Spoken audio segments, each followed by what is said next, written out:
Hello students, आज हम करेंगे यूज ऑफ टू टू।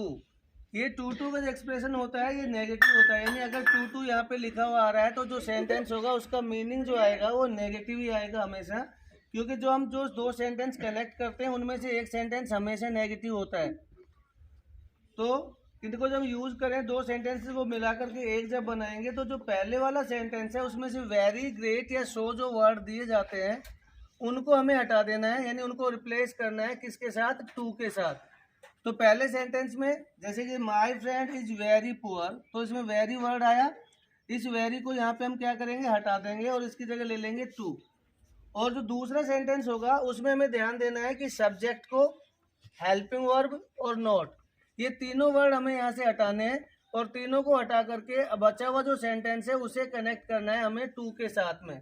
तो जैसे पहले सेंटेंस में वेरी ग्रेट या सो हो तो उसे करें, तो माय फ्रेंड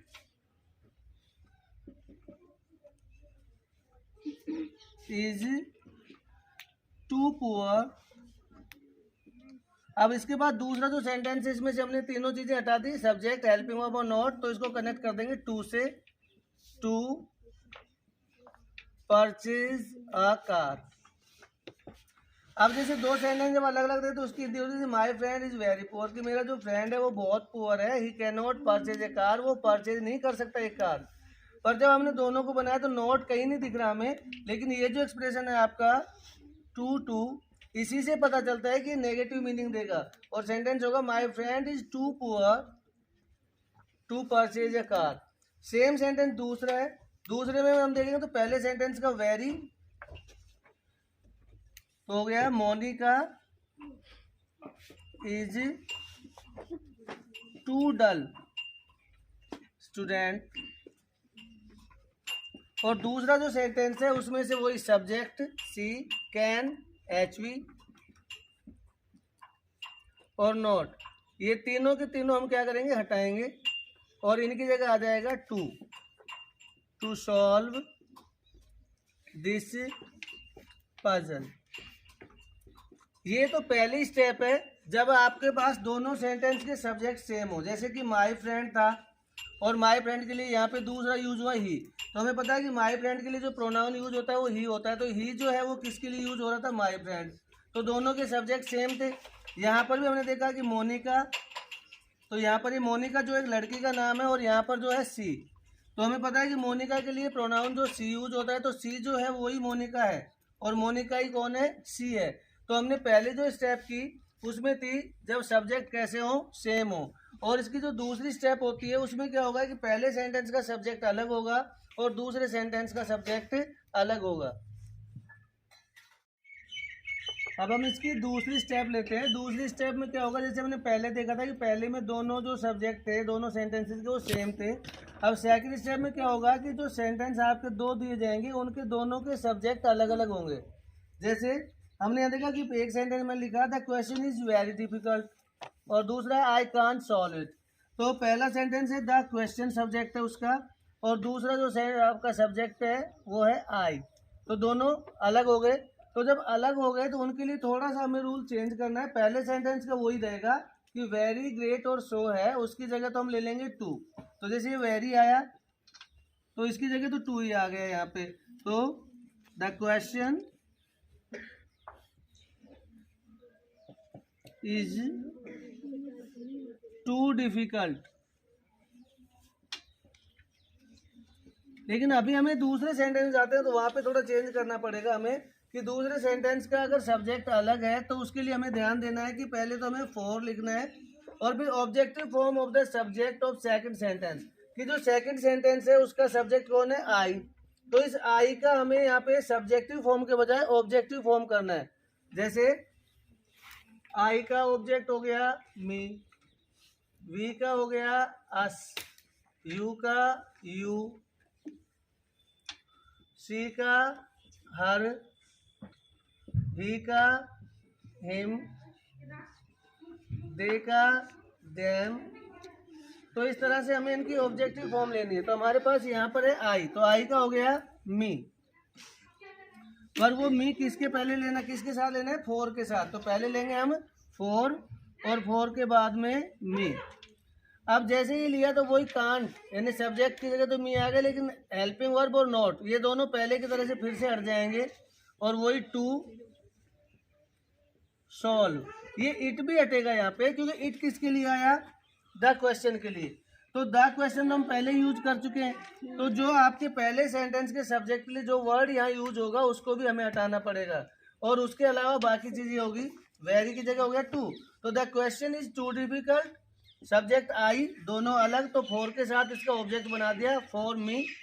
उसके बाद में हेल्पिंग वर्ब और नोट दोनों को हटा देंगे, तो और उसके बाद बचा हुआ जो है उसको टू से कनेक्ट करेंगे, तो टू सॉल्व। पर जैसे इट आया तो इसको ध्यान दीजिए कि इट किसके लिए आया था, द क्वेश्चन के लिए, तो इट भी क्या हो जाएगा, यहाँ से हट जाएगा, तो सेंटेंस हो जाएगा the question is too difficult for me to solve. जैसे दूसरा एग्जाम्पल अगर हम लें, K2 is a very high peak. We cannot climb it. अब देखिए यहाँ पे सब्जेक्ट हो K2 और यहाँ पे हो गया V, दोनों फिर से अलग हैं, तो पहले सेंटेंस में वही हमें वेरी लेना है, वेरी की जगह तो हमें ले लेना है टू, तो क्या हो गया, K2 is a too high peak। और उसके बाद में जैसे आया तो हमें क्या करना है, पहले फोर लेना है और उसके बाद इसका ऑब्जेक्ट, तो वी का हो गया अस।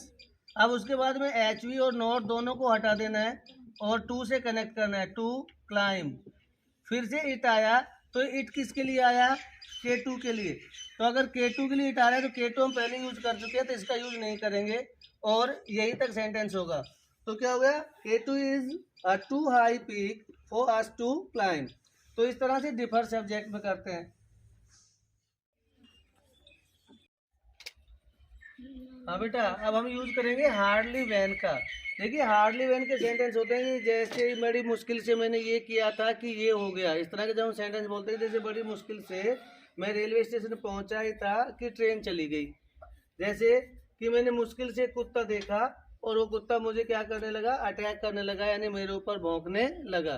तो इस तरह के जब सेंटेंस बनाओ तो उनका एक बहुत ही ईजी स्ट्रक्चर है कि आप सबसे पहले जो वर्ड है हार्डली उसका यूज करो, और आपको ये चीज़ याद होगी कि जब दो कोई भी ऐसे कोई एक्शन हो जो अब से पहले कंप्लीट हो चुके होते हैं, उन दोनों में हमें ये देखना है कि कंपैरेटिवली कौन सा पहले हुआ।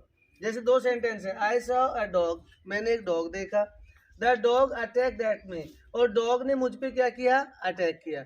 अब आपको ये बताना है कि दोनों में से पहले काम कौन सा पूरा हुआ, मैंने डॉग देखा या उसने अटैक किया, डॉग देखा। तो जो डॉग देखा वो सेंटेंस चला जाएगा परफेक्ट टेंस में। कौन से टेंस में जाता है, परफेक्ट टेंस में। तो पहले हार्डली और हैड, हैड परफेक्ट की हेल्पिंग वर्ब होगी और वर्ब की कौन सी फॉर्म, थर्ड फॉर्म। उसके बाद में जो वैन है उससे जब हम कनेक्ट करेंगे तो जो दूसरा सेंटेंस है वो पास्ट टेंस में चला जाएगा, पास्ट सिंपल में। तो जैसे इसको बनाए तो हम सबसे पहले क्या ले लें, हार्डली। उसके बाद हार्डली के बाद क्या लिखना है आपको परफेक्ट टेंस बनाने के लिए, हैड, हार्डली हैड। उसके बाद में सब्जेक्ट कौन है, आई। अब जो सॉ है ये कौन सी फॉर्म है, सेकंड। अब यहाँ ध्यान देना है आपको कि हेड के साथ वर्ब की थर्ड फॉर्म आती है और सॉ जो यहाँ पे कौन सी फॉर्म है, सेकंड, तो इसको थर्ड फॉर्म बनानी हमें, क्या होगी, सीन। तो हार्डली हैड आई सीन।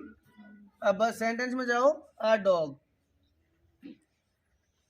पहला सेंटेंस कंप्लीट हो गया। उसके बाद दूसरा जो सेंटेंस है उसको कनेक्ट करने से पहले हमें कंजंक्शन ले लेना है आपका जो दूसरा दिया हुआ है वैन, और इसको बनाना है पास्ट सिंपल में। तो पास्ट सिंपल में ये द डॉग अटैक्ड वर्ब की सेकंड फॉर्म है, तो ये एज इट इज आ गया, व्हेन द डॉग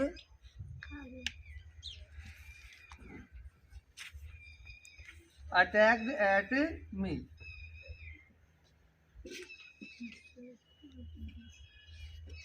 सेम इसमें करना है हमें, by the train had left the station, कि ट्रेन चली गई, वी रीच देयर, और हम वहाँ पहुँचे। तो अगर हम वहाँ पहुँचे और ट्रेन चली गई तो दोनों में से पहले कौन सा कंप्लीट हुआ, ट्रेन जाना, तो ये फिर से परफेक्ट टेंस में जाएगा। अब परफेक्ट टेंस में जाएगा तो सेम स्ट्रक्चर हार्डली का यूज करना है, तो हमें हार्डली हैड द ट्रेन अब वर्ब की थर्ड फॉर्म, क्योंकि यहाँ पर हमने लिखी थी लेफ्ट, तो थर्ड फॉर्म लेफ्ट ही होती है लीव की। लेफ्ट द स्टेशन, और उसके बाद में वैन वी, क्योंकि रीच सेकंड फॉर्म है पहले से ही, वी रीच्ड देयर। तो ये यूज है हार्डली और वैन का। चैनल अगर वीडियो पसंद आया हो तो सब्सक्राइब कीजिए और लाइक कीजिए। Thank you.